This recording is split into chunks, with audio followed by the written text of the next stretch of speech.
যাওয়ার বেলা একটা কথা বলে যাই, মাথার উপর পবিত্র আসমান, বাইরে নিচে খোদা তালার দুনিয়া। তাই দুনিয়ার সমস্ত ইনসানকে জানিয়ে দিতে চাই, স্বার্থের লোভে উঁচু তালার মানুষেরা আমাদের দিয়ে ঝরেছে দুর্বল মানুষের রক্ত।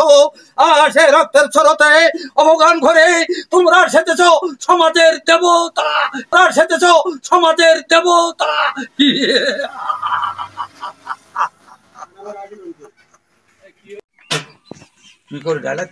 হ্যাঁ, তুমি কও। কি বলে জালিম খা, রাজা সমুদ্র সেন তোমাকে অপমান করেছে।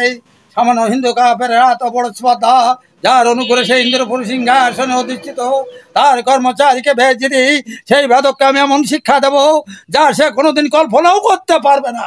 জালিম খা জনাব, পুনরায় তুমি যাত্রা করবে ইন্দ্রপুর অভিমুখে। এদের রেখো জালিম খা, এবার রাজা সমুদ্র সেনকে গ্রেপ্তার করতে নয়, রাজা সমুদ্র সেনকে গ্রেপ্তার করে এই নবাব দরবারে নিয়ে আসবে। তার আচ্ছা